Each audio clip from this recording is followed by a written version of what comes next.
been a lot of talk on the internet about people baking sourdough bread, and I love to make bread, and so I figured I would show you how to actually do it. I saw someone mention that it takes somewhere around 14 hours to do it, and I thought that was kind of funny and also true, except it actually takes like 20 hours if you're doing it this way, but most of that time is wait time. And it's fun to kind of watch everything come together. So I figured I would show you how I make sourdough bread, and today we're going to get started with the leaven because you have to do that before you can do the rest of the dough. So I use this bread book from Tartine. Oh, it's backwards. But I use this bread book from Tartine that's in San Francisco, and it's a fantastic book. I have loved it, and you can kind of work your way through it. So I use that.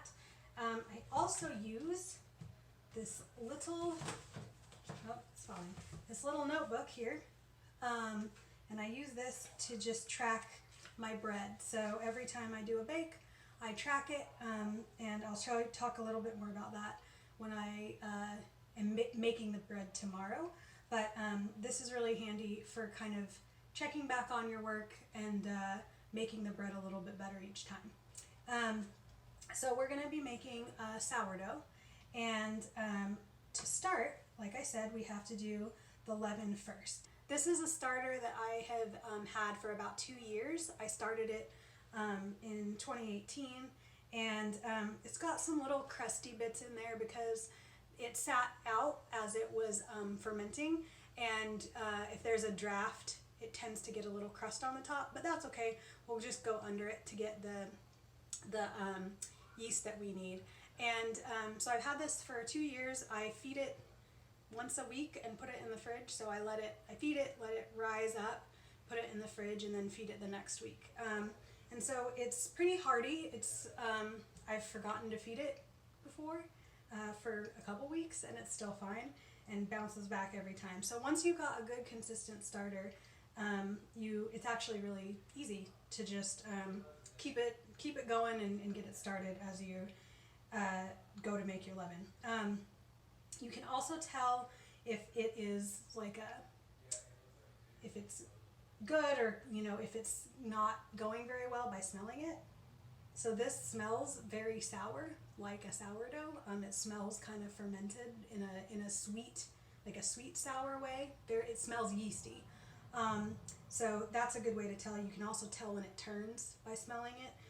And sometimes you'll get, if it's been sitting too long, you'll get like kind of a film on it too that doesn't look so good. So you do have to take care of it because it's alive, but it's not that hard. So anyway, we'll be using this to start the leaven. Alright, so I have my book because it has all my ratios and everything. And we will need white flour that's in here, wheat flour, a scale, and warm water. So we have everything here. So to do this, we're going to start by getting 1 tablespoon of the starter. So we're gonna just grab one tablespoon of that.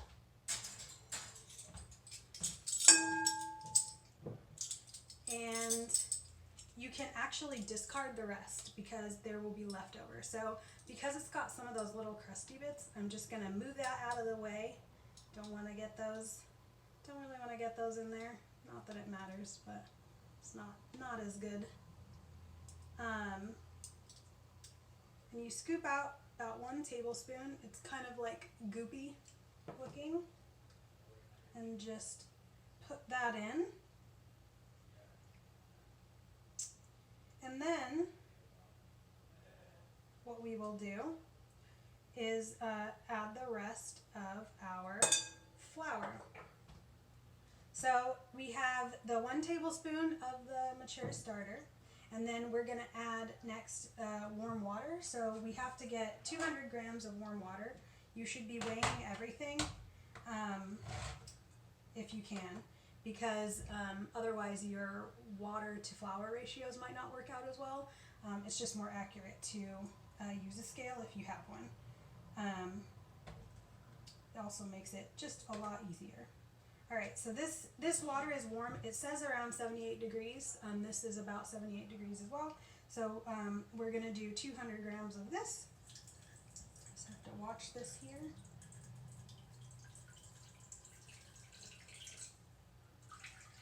And this is just to help us as we're adding the flour. So I went a little bit over, but it's okay. It's by 1 gram. It'll be fine. All right. So that's the water. And then we'll do a 50-50 flour blend. So what that means is we're going to do 50% white flour, 50% wheat flour. And you're always going to put a little bit of wheat flour into your leaven, just because it helps it get a little bit more yeast started in there, because of the wheat versus the white. So I have my white flour in here and I have my wheat flour in here. A note about flour: it can get weevils and it can go bad. So if you are not using it regularly, if you're not baking with it regularly, you should either put it in the freezer. That can help keep it a little bit longer, or seal it in a airtight Tupperware so that it stays fresher longer. I bake quite a bit, so I feel comfortable leaving this out, but I go through it really fast. So if you're not doing that, I would suggest doing that so that you don't get weevils in your flour, because it's really gross. I've had that happen. All right, so we're going to do this 50-50 blend. So it's going to be a total of 200 grams of flours. Do our 200 grams here.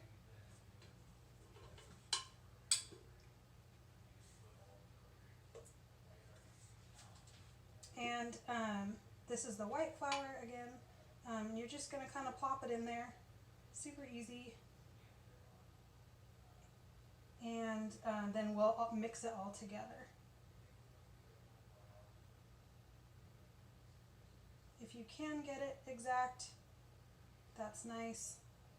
If it goes a little over, it's bread. It's not, it's not like we're baking cookies here, and it's going to be a huge issue if it's not precise. It's okay if you're a little bit over. And then 100 grams of the wheat.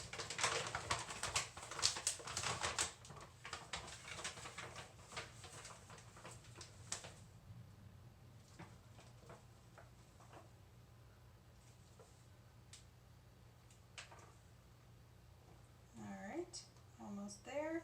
All right, it's 200 grams on the dot. It's always nice when you get it exact. Turn that off.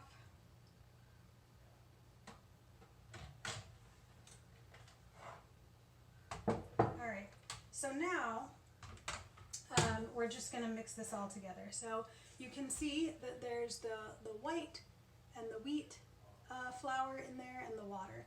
So we're going to mix it all together with the starter. And it'll create not a huge amount of dough, but enough to get us started. So it's gonna, if you can see, it kind of like goops up pretty quickly, and it'll be a little bit loose, but that's okay.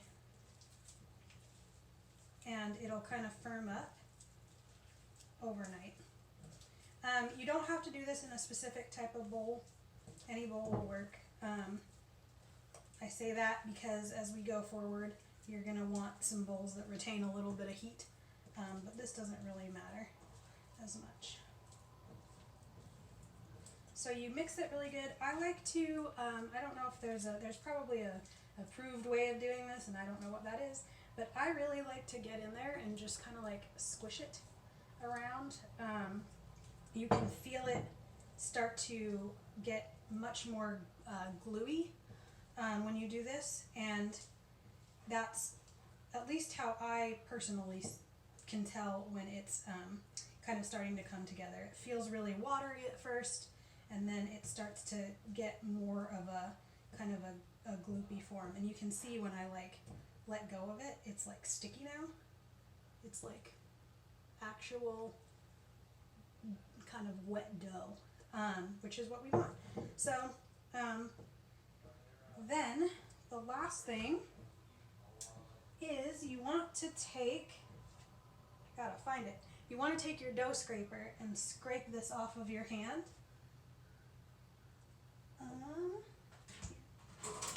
So this just helps get the rest of it off.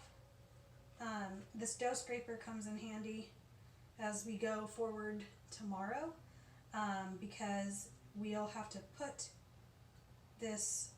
all of the bread on the bench and actually cut it and flip it and everything. And so this dough spatula really comes in handy because it is sharp and cuts through it. So I'm a little bit goopy, but not too bad. And I can show you what this ended up looking like. So it's like kind of watery, little gloopy, but that's the leaven. And then all we'll do is get a towel and cover it. So you want to be sure that you have an actual kitchen towel, like something thick, because you want to avoid getting drafts in it, because if you do get drafts, it will get that little like crusty bit that we had on the starter, and you don't want to do that to start with this.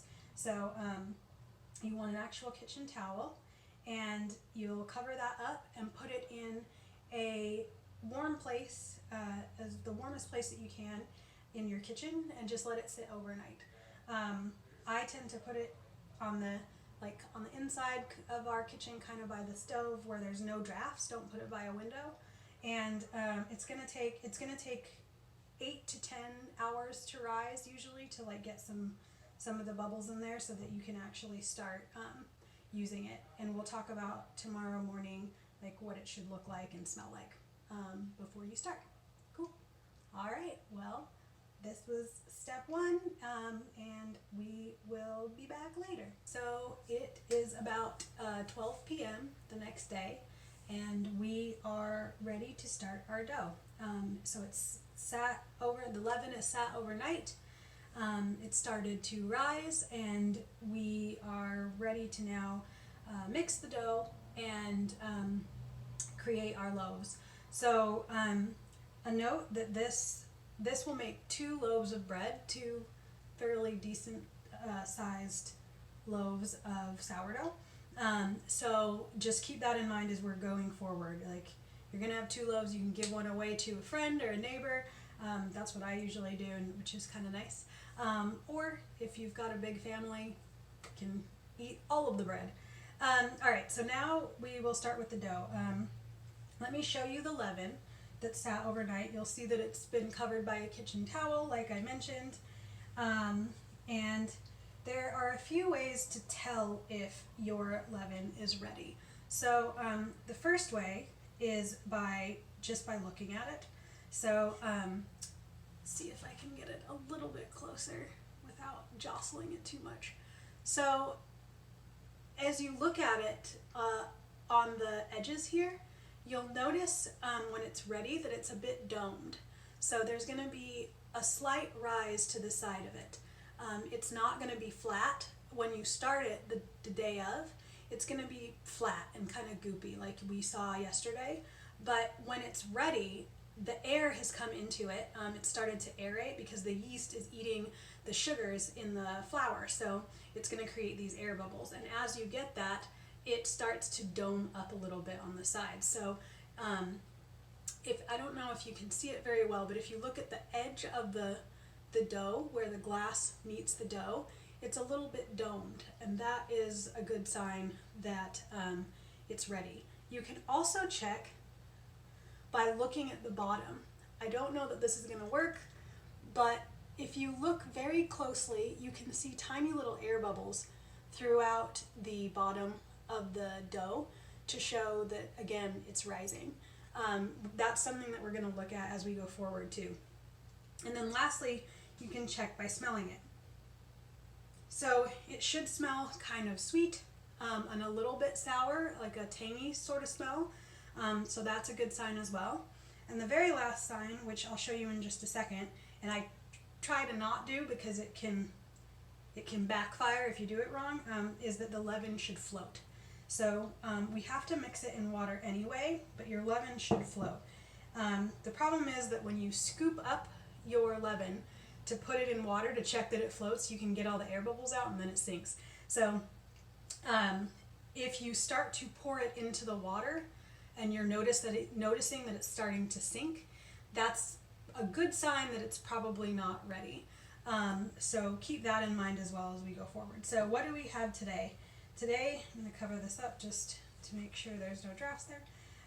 Today we have another bowl that we're going to use. We're going to need 2 bowls, but it'll start out in this one bowl. We have a little bit more wheat flour and then our white flour and some extra white flour under here. We'll be adding salt in a little bit as well, but not quite yet. So the goal for this round is just to get all of the dough mixed together in one bowl. So have my dough spatula, which is also a good thing to have, and my scale again. So all right, let's get started. So you start now with the water in the bowl. So we're gonna have to use, we're gonna mix this again with water, and this water should be about 80 degrees Fahrenheit, and you don't want it to be hot, but you also don't want it to be, definitely you don't want it to be cold. I put it in a kettle for 2 reasons. One, because I can measure and see what temperature it is, and also because it's just easier to pour. So this is about 80 degrees, and we're going to do 700 grams. So you just start with the water, and you're going to fill this up to 700 grams, and then we're going to pour the leaven on, or put the leaven on top of it. And hopefully we'll be able to see if it's floating. And if I don't jostle it too much, maybe I can get you a better shot as well. We have our water, and then we're going to put in 200 grams of our leaven. Just a note, I've already washed my hands, everything is clean. Again, we're going to be using our hands to mix everything, so make sure that you do a good wash before you start this. So we've got our 700 grams of water. I'm going to pour this leaven in, and you'll be able to hopefully see how it kind of floats on the surface, and that will let us know that it is ready. And if it starts to sink, I'm actually going to stop because we'll need to remix it and make sure that it's ready. And another note here is that you're going to want to save the remainder of this leaven as your new starter. So it's floating on the top there, kind of like a little raft. And that's a good sign. So that means that it's got enough air bubbles in it. And I'm going to use this dough scraper to get out the right amount because we're still missing some.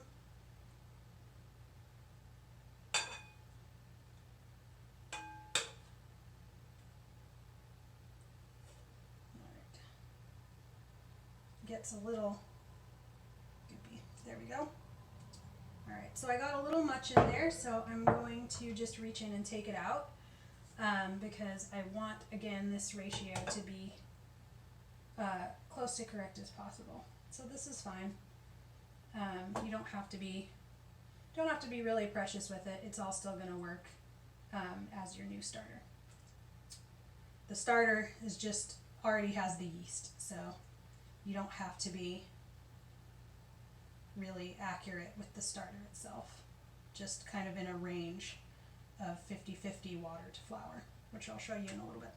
All right, so this is our remainder here.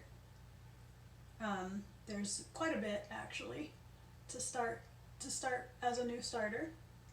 And I'm going to cover this up again just so that it doesn't get all crusty, because it's gross when it does that. And then we will stir this and disperse it into the water. So you're going to just kind of mix it up over here. And then once it has dispersed, we can start adding our flour. So you can see now it's turned into this kind of like slurry almost. It's much more opaque. You can see little bits in there. And so that is our sign that we are ready to add the rest of the ingredients. And by the rest of them, just the flour. We will start with 1,000 grams of white flour. So I'm just going to basically dump this in here.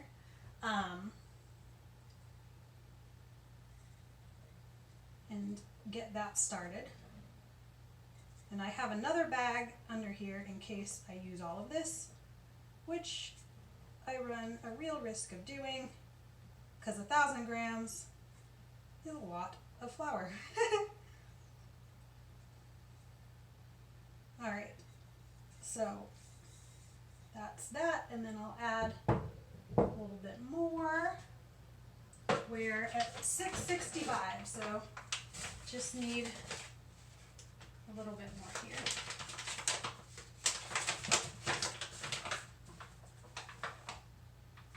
Oh, and I messed up. Sorry, it's 1,000 grams total flour, so 900 grams white and 100 grams whole wheat.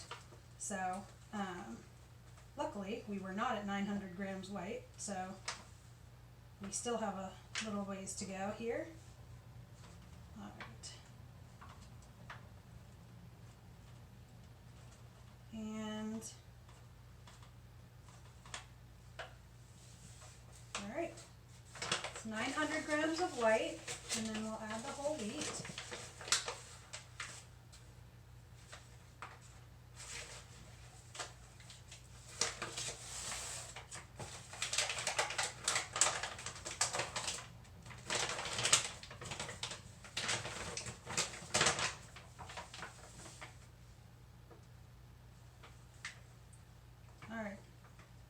There you go, 1,000 grams.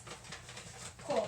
So that is the first part of making this dough. We have our 1,000 grams of flour, our water, and now we are going to mix it by hand. And so this takes a minute. I've done it with dough hooks in the past as well, not with the sourdough, but with other breads that I make. So I don't know if you could, how this would turn out with a dough hook. I would assume that there's, I would assume that you need to incorporate it quite well if you're using a dough hook and not your hand. So, and by that I just mean like put it in your mixer and really let the mixer go at it. So we're just going to start mixing it now. It's important to remember that this is going to get very sticky very fast. So don't use both hands because if you do, you will regret it because the bowl will actually start sticking to you. It's like the bowl will stick to the flour and then it will stick to you and you'll just be kind of like fighting the dough. So what I'm doing is I'm going in with my hand and pulling it up and folding it and pushing it back in. Pulling it up, folding it, and pushing it back in. I don't think that there is a right or wrong way to do this. I just do it that way because it helps me clean the side of the bowl a little bit. I also turn the bowl a little bit as well. I just basically pretend that my hand is the dough hook. And you're going to want to really make sure that you get everything. There should be no streaks of flour left in it. It has got to be totally and fully incorporated. I will say that, like I just mentioned, that like you shouldn't put both of your hands in there, but sometimes when I'm having a little bit of trouble, at the end I kind of do have to do that just because I can't get enough leverage. So if that does happen, it's okay. Just realize like you're going to be a sticky mess and it's going to be kind of difficult to work around it. So this is going to take a couple minutes to really incorporate it. And it's important that you get it all in there. You don't want to leave any flour in the bottom, any flour on the sides. And you can actually kind of feel the dough start to become a lot more like glue. It is extremely sticky and not very easy to work with, and that's good. That means that it's all coming together, and you can see that it's really sticking to me. And so I just try to take up from the bottom and push it back in as well, just to make sure that it's fully incorporated. So again, lift up and fold, and see how it's sticking? Lift up and fold, and we are really close here.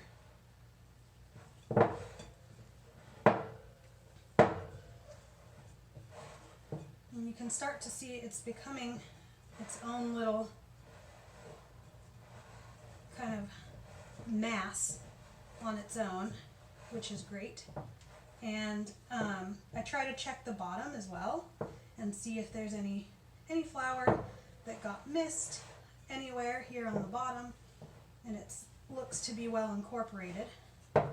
So I'm gonna get rid of as much as we can right this second, and then again we use our dough hook and we're just gonna scrape that off.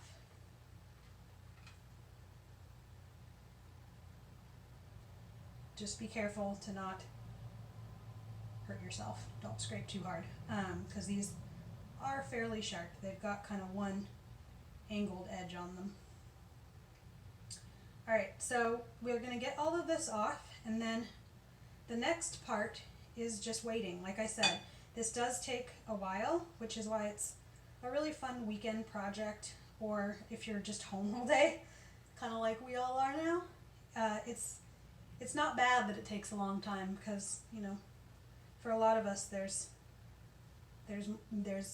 quite a bit of time to kind of kill. So we'll scrape it all off, and we will let this rest for 25 to 40 minutes. And the reason that you're going to do that is you want all of the gluten structures to kind of start to come together, and it needs to set. So it needs some time to come together into an actual kind of, not loaf, but to get all put together. So got all that. That's pretty good. Never perfect. It's very sticky. So we will let this sit.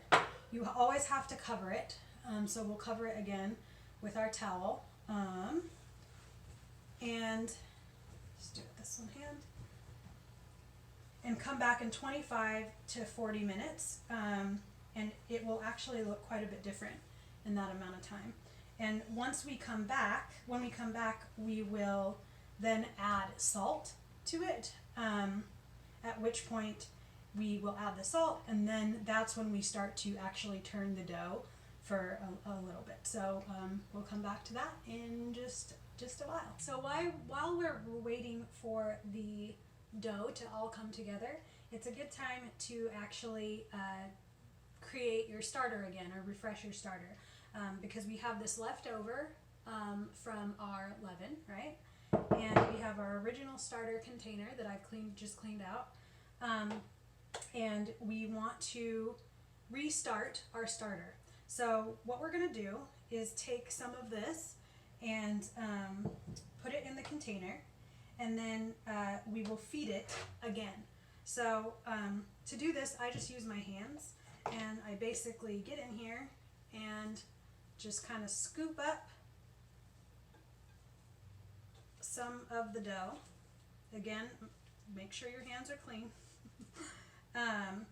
And plop it in there, just like that.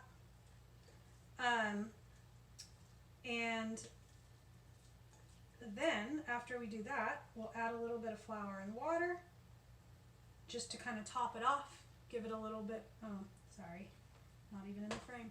Give it a little bit more food, and let it sit.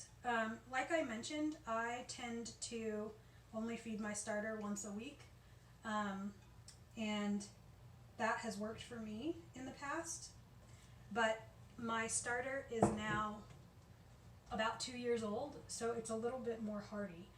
If you're starting from the beginning, I would suggest feeding it every day. If you are starting from the beginning, that's actually very easy to do. You would obviously not have leftover leaven that you could use. You would just have your empty container and your flour and water, but everything from this point going forward would actually be the same. So now we're going to feed our new starter. If you are starting from scratch, you would just have this empty container and your flours and your water. So the way we'll start to do this is with a 50-50 ratio. So 50% flour and to 50% water. In this case, I'm going to make half of my flour white and half of my flour wheat. You can do different combinations of different flours if you want, which is going to yield a different result and a different taste. I haven't played around with enough different flours to know what that would look like, but it is something you can do because, you know, we're all just playing with it here. So this is the white flour, and we will use, I'm going to do 20 grams of white flour, 20 grams of wheat flour, and 40 grams of water. It doesn't really matter what your ratio is as long as it's 50-50.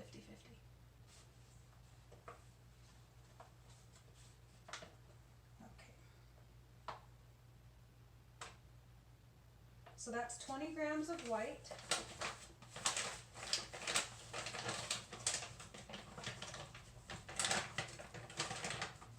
And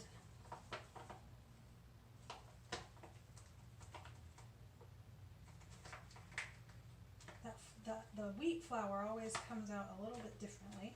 So 20 grams of wheat, and then we will do 40 grams of water. And I always use warm-ish water, you know, it doesn't have to be exactly 80, but I don't use cold. I just use kind of like room temperature water. So this is what it looks like now that we've got it all together. And if you didn't have leaven to start with, this is the same way that you would make a starter from scratch. So we're just going to mix this all together, and once we've done that, we'll cover it up and set it aside. And I'll show you what it looks like after you've mixed it all together. Again, you don't want any streaks of flour in there or anything. You want it to all kind of come together like dough, so that it's got a full, it's actually kind of formed together. And there you go. So looks pretty much like the dough we just made. And then I get some cheesecloth and I just put it over the top here. You can get a rubber band, and you can get a rubber band to put on the side if you want, so that the drafts don't get in. That works really well. And then put it somewhere that it's kind of cold, or sorry, somewhere that's dark, doesn't get drafts, and is out of your way. And then if you're starting a new starter, you should feed it at least once a day, preferably at the same time of day, and make sure that you are using your hands when you mix it to get a little bit of extra yeast in there as well. Okay, so it's been about 40 minutes, and we have let this dough rest, and so now we're going to add salt and a little bit of water. And this is going to be the last step before we actually start turning our dough in the bowl. So I've got 20 grams of salt here that we're going to add in. And then we'll add 50 grams of water.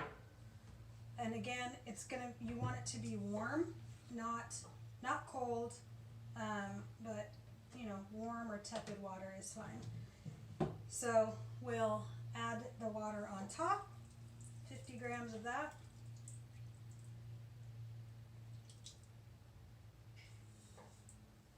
and then we will just incorporate this with our hands. So again, wash your hands, and we are going to just kind of squeeze this through our fingers, and you can see how it's coming, the dough kind of goes in between my fingers. And we're trying to mix it in, but it doesn't have to be perfect. We just want the water to get incorporated more so than the salt. The salt will kind of incorporate as we go along. And none of it has to be perfect, but you can see that it's all kind of wet, and now it's free forming in the bowl. So let me show you that. So it's almost like come apart, and is very wet and kind of slippery. Now what we want to do, now that we've got most of the water in there, it's still kind of wet, but that's fine. But now that we have most of the water in there, water and salt incorporated, we want to move this to a clean bowl. So you want to use something that has some type of heat retention. So that can be like a plastic container, or I use glass bowls pretty exclusively because that's what I have. But you want something that's a little bit insulated, just because you want the dough to be able to remain warm. So even though this got started in a glass bowl, I want to transfer it to a new one because there's pieces of flour and stuff in here as well that I don't really want to have to deal with or to get into the dough. So I'm just gonna move this into here like that, and you can see that just kind of sitting there ready to go. And what we will do is now fold the dough. I like to do this once before I let it sit. So we've already kind of put the salt in, or we've already put the salt and water in, and now I want to fold it once. And this is what we're going to come back and do repeatedly as we wait for it to rise. So I pull it up once like this and just fold it over itself. And then I turn it and fold it over itself. And I do that once all the way around. And you'll notice as we do this that it starts to change form. So this does not look like a very well formed dough, but it will be as we go along. So now we will let it sit, and it's on its first rise now. So it's on its first rise now. And so this is like the main step, the main part of letting the dough rise and letting the yeast actually get to where we need it to be. So we're going to cover this and let it sit. You want to keep it in an area of the house where it's a little bit warmer.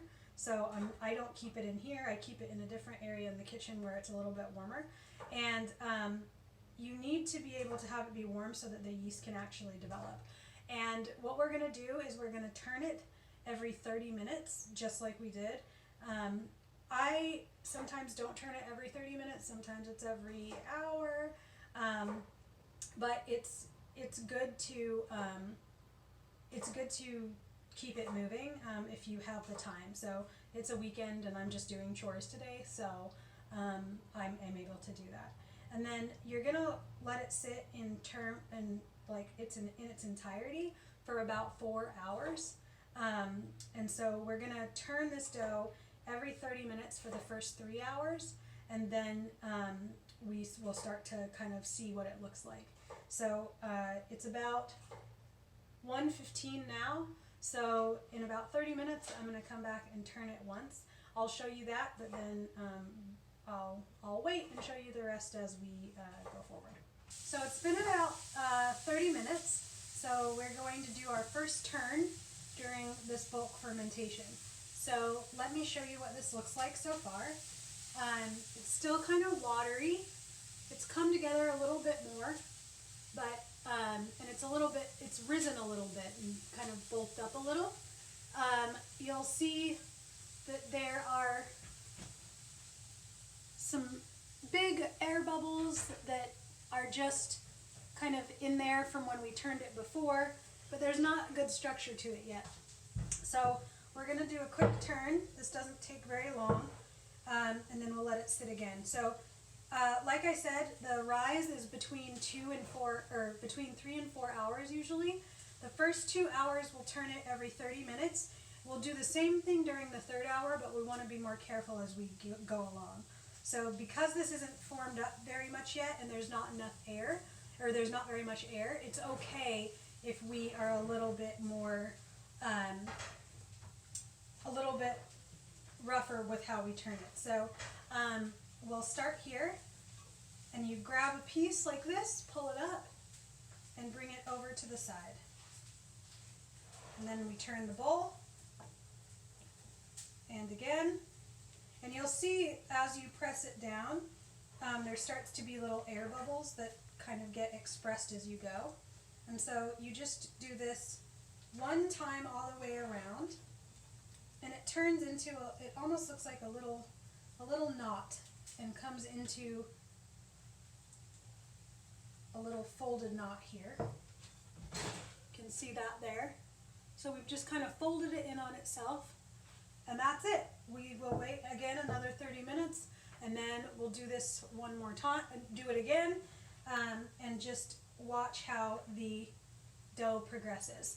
As we go along, if I need to put it in a warmer area, I can do that, but I usually don't start worrying about that until I get to the third hour. So I stopped and had some lunch, and am just now getting back to this. It's about 3 o'clock, and so I'm going to show you what this looks like before I turn it, and then we'll turn it again. Like I said, you should be doing it around every half hour, but you just want to keep the dough moving, and I think that this is probably okay. So you can see that it's becoming more of a mass now. If we start to look at the side here, we can start to see some bubbles that are forming on their own. Not very many. There's like one big one, but not tons yet. And you'll also note that some of the water has now incorporated back into it, so it doesn't look quite as wet as it did before. If you can see, it's a little bit more formed. So we're going to turn it, and again, we get under here, the bottom, we pull it up, bring it over, push it down. I'm just going to go around here and do that around the entire bowl.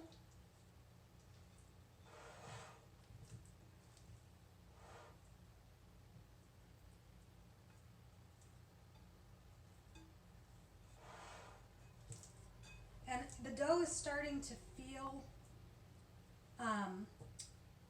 more like bread dough that you can form, and you can kind of see it's starting to actually take more shape, and even when I fold it, it's starting to hold its shape a little bit more.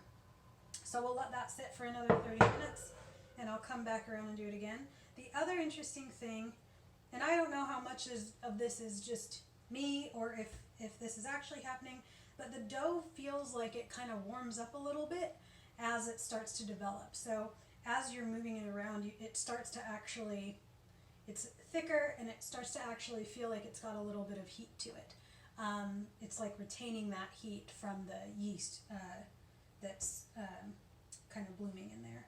And you can also start to see little bubbles that are forming on the top. They're kind of few and far between, but there'll be more and more of them as we go along. So I'll let this sit for 30 minutes. I'll turn it again. It's been basically about 2 hours now that it has been sitting, and so I'm going to check the temperature of the room and see if I need to put it in a place that's a little bit warmer. Because ideally it's a little bit above 70 degrees, and I don't think it's that warm in the house.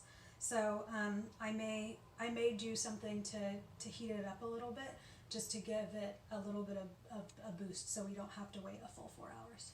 So it's been another 30 or so minutes, and I'm about to turn this bread again.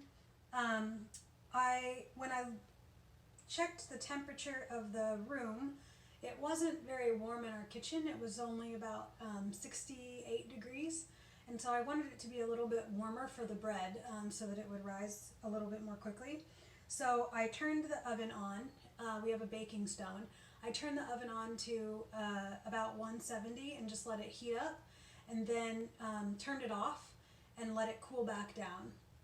If you have like we have a meat thermometer or an oven thermometer that I can put in there to check the temperature of it. So when it was around 80 degrees, I put it back in, covered just like normal, so that it's a little bit warmer and can sit somewhere that has a little bit more heat. So I'm going to turn it and put it back in there, again with the oven off, but the baking stone still in there. So we can look at it right now, and you can see that, again, it's rising a little bit and filling out more. The edges are starting to become a little bit rounded as they were when we started today. So the edges are starting to billow out a little bit. You can see that the top is still not formed like a full loaf, and if you look at it from the side, it's not rising really, it's still kind of flat. And then if we look at the bottom here, I'll show you two sides.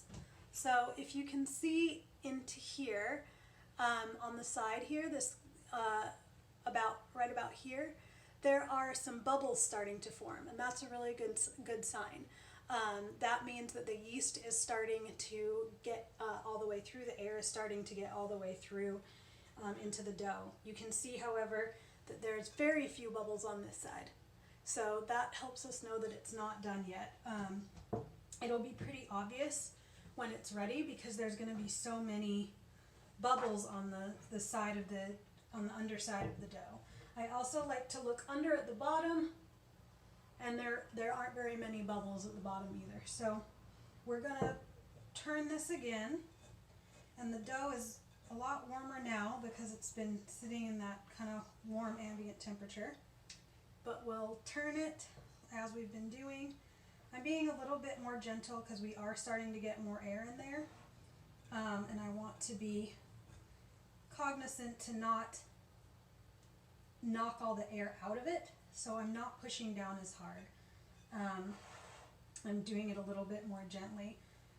I am starting to see that it's sticking or pulling up from the bottom. Sorry, it's very sticky, but it's pulling up from the bottom and kind of tearing away. And that's actually a really good sign because that helps us know that the dough is starting to form a little bit better. And let me see if I can kind of show you what that's looking like. You can see now that it's starting to form more of a dough ball more of a cohesive mass than it was before, and it's starting to become more loaf-like. So that's really good, and that's what we want to see. So we want to be careful as we go forward to not press all of our air out of the dough. I'm going to put this back in the oven.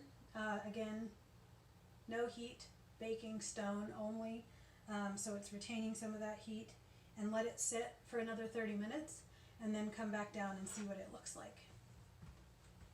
So this has been sitting for a little bit longer than 30 minutes again, and I think that we're probably ready to get started now and actually form these into loaves. So let's take a look at what this dough looks like. So you can see, hopefully, these little spots here, that is an air bubble. There are some more air bubbles over here on the edges. And then let's look at the sides. And I really hope you can see this, but let's see if it'll go into focus. You can see here that there's these bubbles on the side. And there's some bigger ones right here that you can see, and up through the side here. And there's also tiny little air bubbles throughout this entire dough now on all sides. And when we look at the bottom, I always look at the bottom too, there's even bubbles on the bottom. And so that's really what we're going for. And when we shake it now, it has like a feeling of movement and air. It feels very aerated. So this means that the dough is ready to turn out and we can start to shape it. So I've got my workspace ready here. And I want to talk a little bit about the workspace too, because I think that's important. So this is just like butcher block. I don't use this for anything other than baking. I don't use it as a cutting board. I don't use it for meat ever, or even for vegetables or anything like that. This is only for baking, and I only use it with baking and using dough. And I think that that's important to note because you want to make sure that your workspace is clean. I have just cleaned this, and you want to be sure it's clean because we're going to be turning the dough out onto it. So to do that, we are going to very simply just dump it out. Okay, so we kind of let it take care of itself here. Give it a little help if we need to. And we'll turn it out. I just kind of very lightly want to release it from the sides here, not pulling too hard. Just give it a little help as we go along. And there's a bunch of bubbles in here, and it feels very spongy almost and springy. So that's really good. That's a good sign. You can see that this is kind of a mound, right? So we've got this like blob. I have turned it out on an unfloured, clean workbench. And now we'll just lightly flour the top. This makes 2 loaves, so just be cognizant of that. So get a little bit of our flour, lightly dust. You don't want to incorporate much more flour. You're only doing this so that you keep it from sticking too much. But you don't want to be liberal with it. You want to really just make sure that you've got your edges kind of covered, and so that it doesn't stick. But you don't want it to be fully coated. I'm just going around the edges to make sure that I do get them so that they don't stick when I try to turn this over. All right, so what we're going to do is take our dough spatula and we're going to cut this in the middle. And what we're going to do from there is once I cut this, I'm going to use the spatula to flip it over flour side down.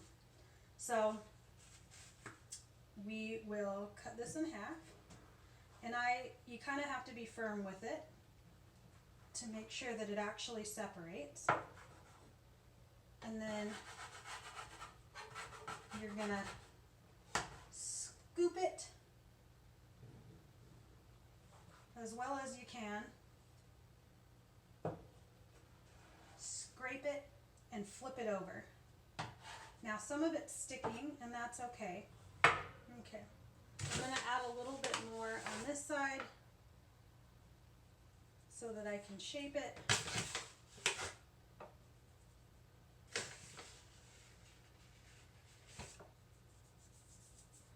Okay.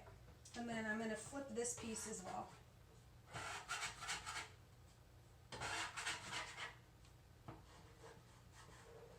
Kind of helps to use a little bit of a circular motion as you do this to scrape it up. All right, and we flipped it over. Not perfect, but that's okay.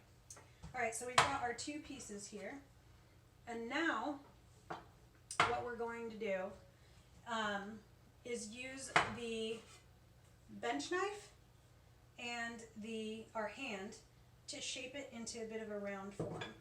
And so you're going to want to move it around kind of like this. Again, it doesn't have to be perfect, and I am not a professional, but you're just kind of wanting to pull the top over and get this to stretch. So you're wanting to take this cup it under and turn it until it kind of forms into a round ball. And the reason for that is to stretch out the dough and help that gluten structure form. So you can see too that it's sticking a little bit, which is fine. Like it's sticking on the workbench a little bit, which is fine. But the top of the dough is not tearing. It's stretching but not tearing. If it tears, you probably want to wait a little bit, like let it rest a little bit longer, and then try to shape it again. So I always kind of use my hands to push it back from the edge if I haven't been careful, and get that last little stretch. And you should end up with a round ball here, like this. Okay, and you'll see when you do this at home, it's hard to see with the camera right now the way it is, but there's all these little air bubbles in here that I can see on the surface that are forming. And so I'm going to do this with the other one as well. So just come in and scoop it up, and scoop, and we'll just keep scooping in this motion until it becomes more of a round loaf. Make sure it doesn't go to the edge.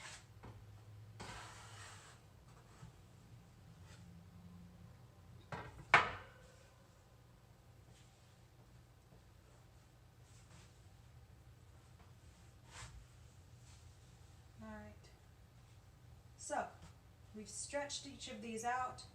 I can see some air bubbles on the tops of both of them.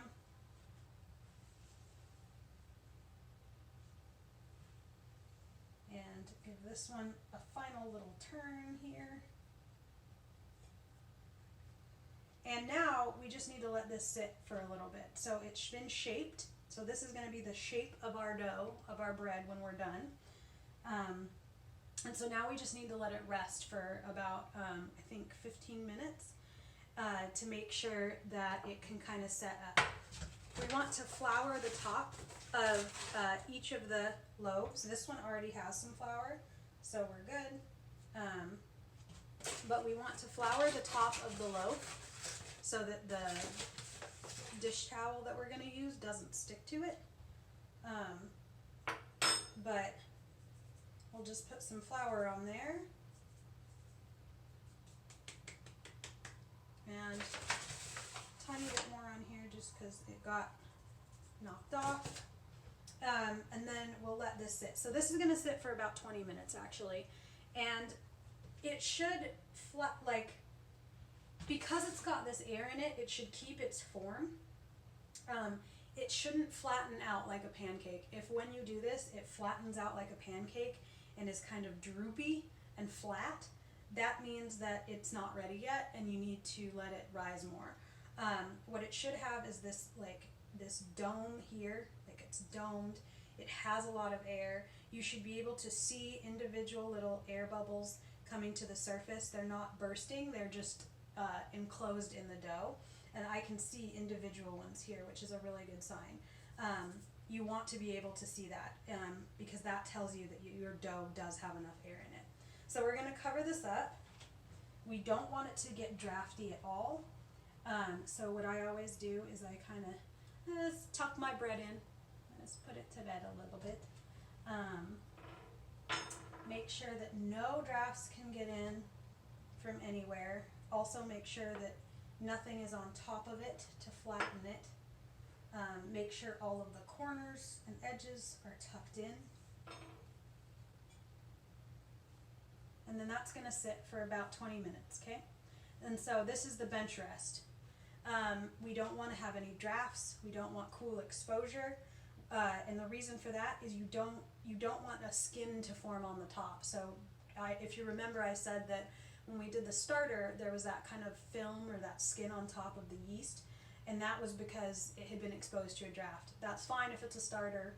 whatever, you're going to throw a lot of it away anyway. But because we have now shaped our loaf, and this is going to be our crust, we want to make the outside is going to be our crust. We want to make sure that it's actually taken care of.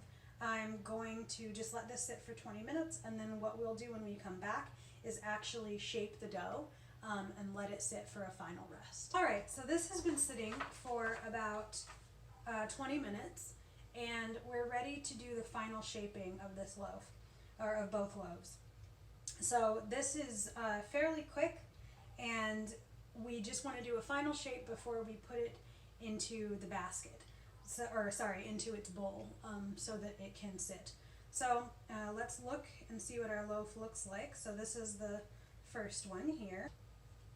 So it's important again that we don't get a draft, so I'm leaving this other one covered.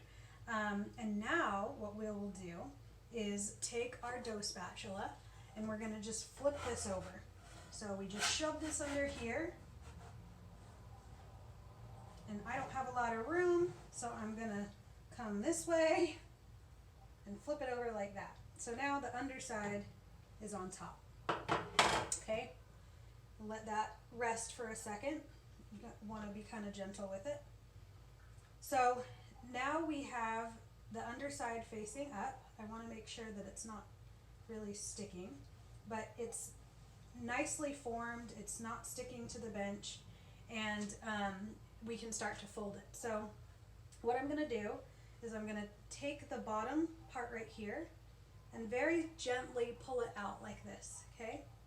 So we're just pulling some of the dough out, and then we're going to pull it or move it on top about a third of the way and press it down lightly so that it sticks. So you can see it's created this little envelope. And then we're going to do this to each side as well. So we're going to take these sides and gently kind of pull them out, like this, and go over one, and then to the other side, creating another little pocket. And then lastly, we come over here,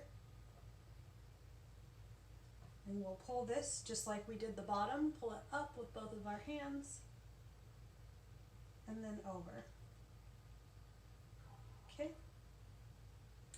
And then it's created this like little round pocket that just helps it have a little bit more spring in the oven. We'll get our bowl. So we have our bowl again, put here, and we are going to get the towel that we've used to cover it here, put this in the bowl, and then grab a little bit of flour and sprinkle it onto here, just like that, right onto the towel. That just is going to help it not stick. And then I'm going to take my dough spatula and come over here under it again, pick it up, and put it seam side down. So that means that all that work that I did where I folded it, it's on the bottom now. And so you can see that the loaf just looks like a normal bread loaf. And now it's going to sit. So let's do the other one. And then I always fold this on top of itself. Not too tight, just to cover it to make sure that the crust stays good. We are going to, I want to take a minute to look at this as well and show you this. So the sides are still rounded, it's still dome shaped, there's still bubbles on top. This is all a good sign that it's ready, it's not pancaking out, which is a good sign. So we're going to take this, and I have a little bit more room now, so flip this over. The underside is now on top. Okay. Let that sit for a second. Just kind of get its bearings again. It'll kind of move around and settle, so I just want to let it settle. I don't want to push it too far. Alright, so now that it's settled, we're going to take the bottom and pull it out, fold it over on the top, gently press it down. Now we'll take the sides and do that as well. So take this and stretch it and come over.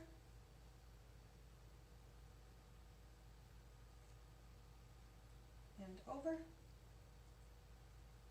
So now we've got our little pocket. And now to the top again. Pull.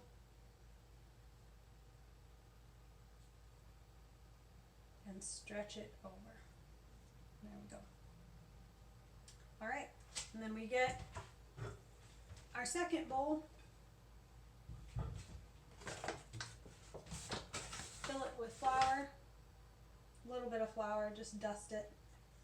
You just don't want it to stick to the bottom. And I should say too, they recommend using rice flour, but the only rice flour I have is a black rice flour, and I tried that once and it did not look very appetizing, so I haven't actually gotten around to getting the normal rice flour, and so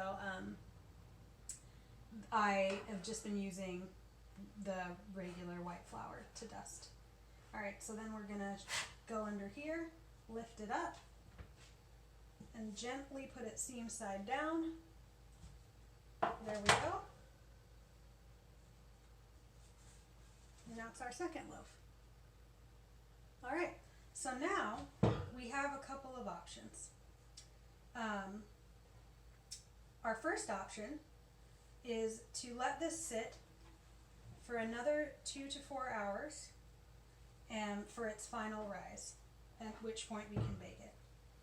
The second option, and what I'm going to do, is to let this sit, but in the fridge.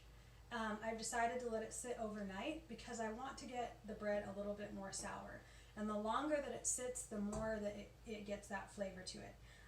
And I figure I can have it for toast in the morning for breakfast. So I'm going to let it sit in the fridge overnight and just rise again very slowly, and then bake it in the morning. It's finally baking day. So we have the first loaf of bread that we're going to bake. It's been sitting in the fridge overnight. And I think it's been sitting now for about 16 hours, honestly, because it's around 10 a.m. So I let it sit overnight so that it could do its final rise in the fridge. The reason being, it was getting kind of late yesterday, and also the longer you let it sit and the longer it can sit in that yeast and grow, the more sour it should become. So the last time I did this bread, it was very good, but not super sour, and I would like to try to see if I could get a little bit more sour in the sourdough. So I let it sit overnight in the fridge, and now we're going to just prep it so that we can put it in the pan. The oven has been set at 500 degrees Fahrenheit, and there is a Dutch oven, that cast iron Dutch oven I showed you yesterday, in there.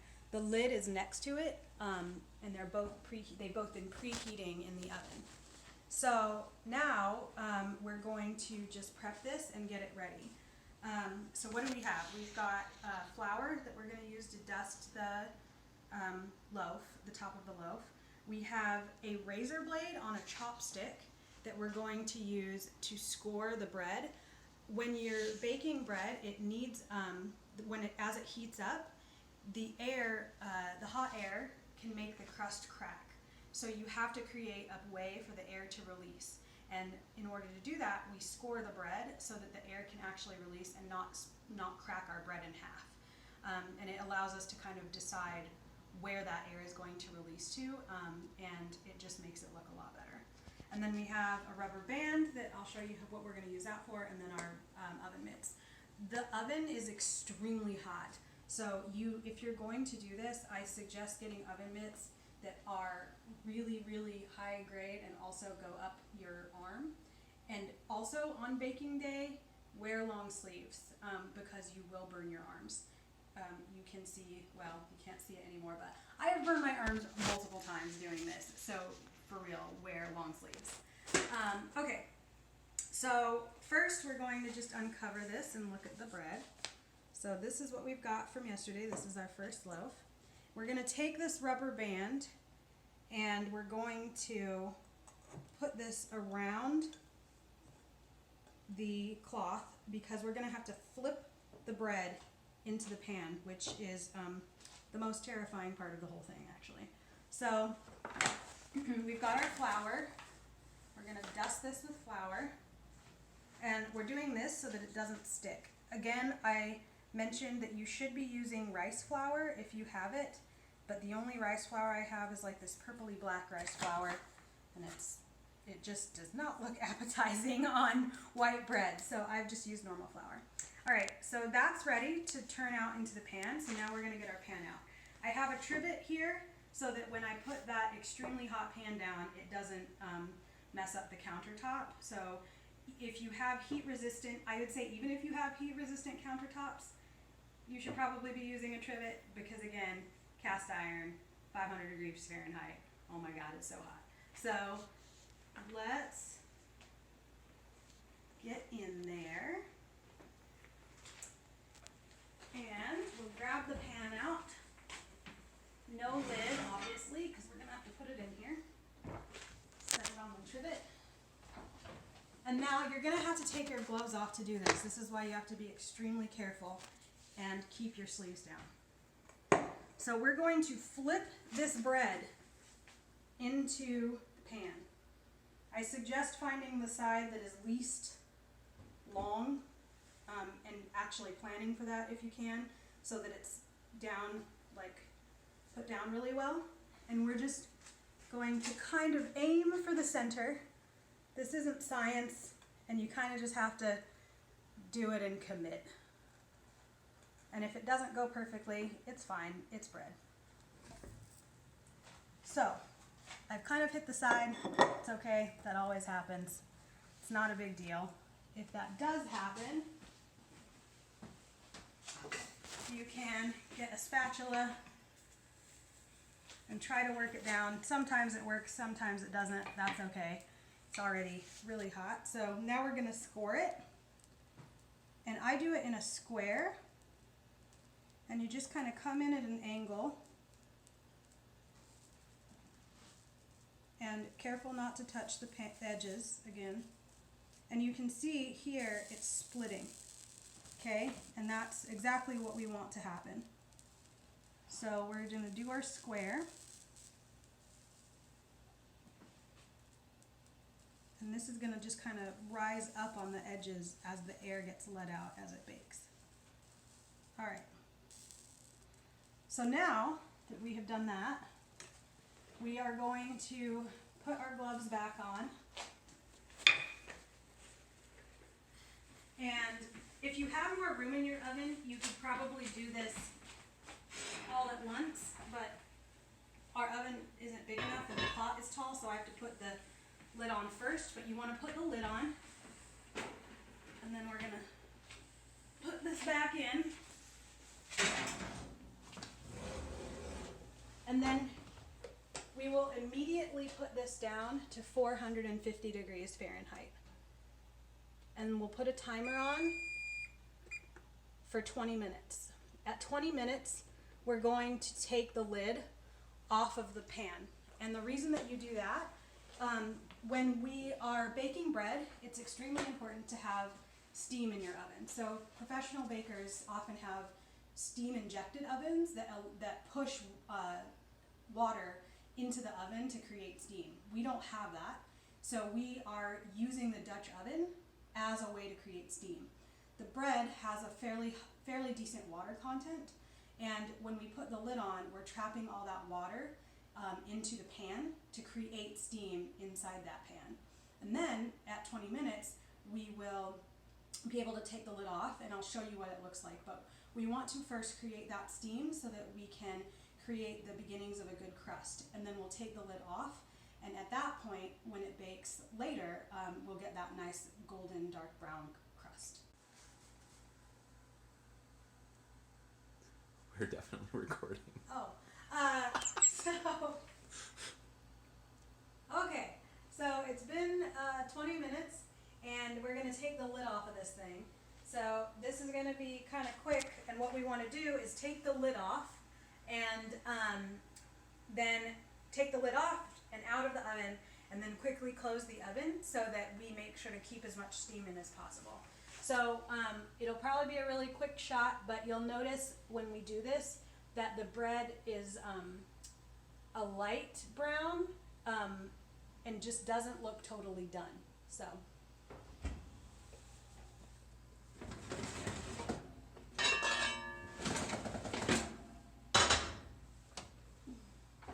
Okay, so now we will set this again for another 20 minutes at the same temperature, and it needs to bake for another 20 to 25 minutes. It just depends on how hot your oven stays in heat retention, but you want it to be a really dark golden brown, and the area that we cut so that it'll lift up and let the steam out, those edges are going to be really, really dark, almost kind of black.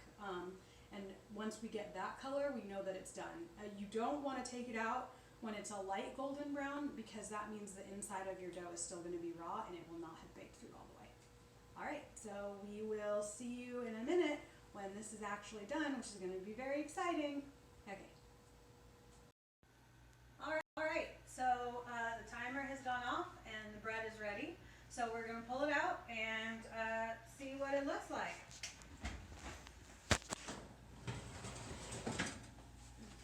All right. So that's looking good. Talk a little bit about what we're looking for here. There's a couple things. So you can see that there's this black edge here. That's good. That means that that's baked up all the way through. And as we look at the sides, we can see that it's a dark golden brown all the way through, which is also a really good sign. You can see that it's risen up. There's a lot of air, some air bubbles in here. And now we're just going to take it out. So I'm going to use this spatula to go around the edge a little bit. This is why we flour the bottom. Do you see how easy it is to move it around? That's a good sign. If you don't flour the bottom, it will stick, and that is going to be very difficult for you. So I'm just using the spatula to kind of lift it up, being careful to not touch the sides, and then letting it out to cool off. Another thing that you want to check is when you get close to it, you should hear little crackles.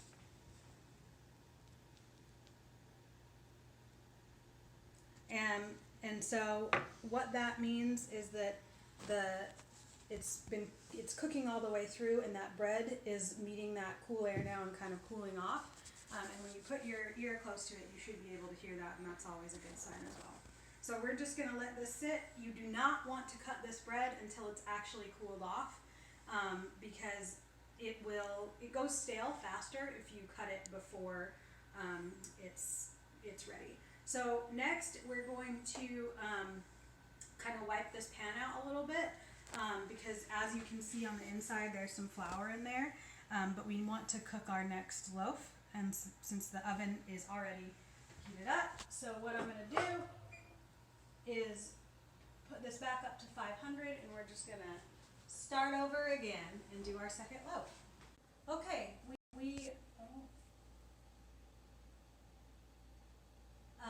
we're on our second loaf, and it's now done, so we're going to pull it out and see how it looks. And that looks pretty good. We can see that it's golden brown. It's moving in the pan, which is always a great sign. So we're going to put it here and get a wire rack and set it on that. And try to get under it there. Make sure to not touch the side of the pan and then lift it out. And another thing that you also want to do to check and see if it's done is if you can kind of cup it. You can see the bottom here is nice and hollow. So if you are, when you are checking your bread, you should not only see the edges being this like deep golden color and these bubbles and have it rise up, but when you tap it, it should sound hollow. That lets you know that there's a bunch of air in there and that it's baked all the way through. If it's not baked all the way through, it's not going to have that resonance, and that means the dough is still tightly together and it's probably not done. Unfortunately, the best way to know if your bake is done is by opening it, obviously, and cutting into it. And we can't do that right this minute because we need to let it cool off. But those are some tricks to check as you go along to see how it's going. So we will come back when the loaf is cooled and see what it looks like inside.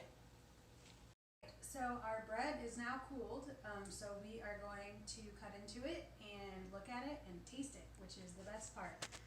All right, so I'm going to just cut through this here and obviously start with the heel here.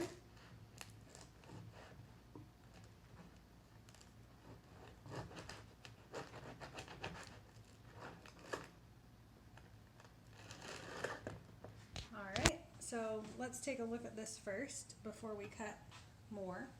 So we are looking at this bread structure here, and what we want to look for are these big holes here. That's a good sign.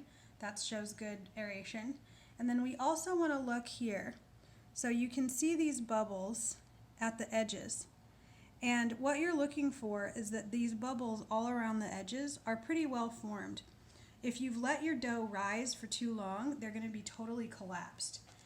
So we can see by looking at this structure, it might have risen a little bit longer than we wanted to, just because it's the holes are a little bit squished around the edges, but it still got pretty good aeration, and we caught it at a good time.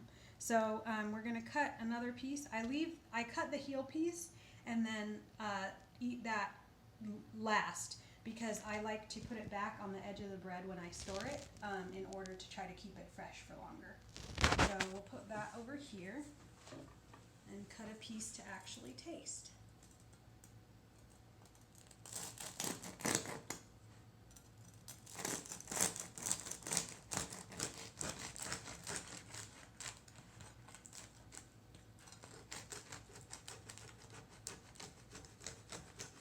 That crust is nice and crispy, which is what we want.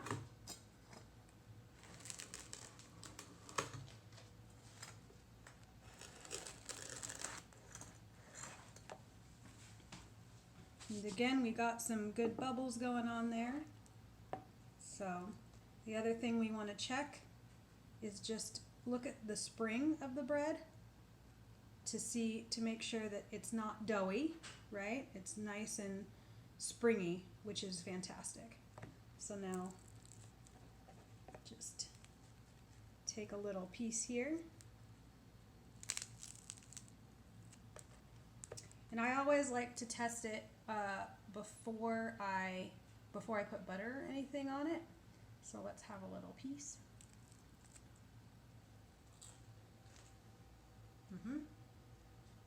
Oh yeah, that was worth the wait. All right, and then I always just get some butter.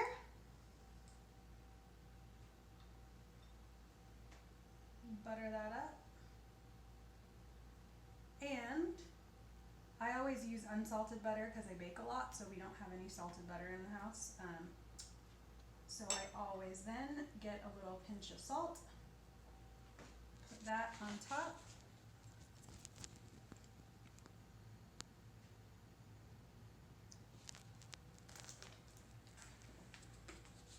Yep.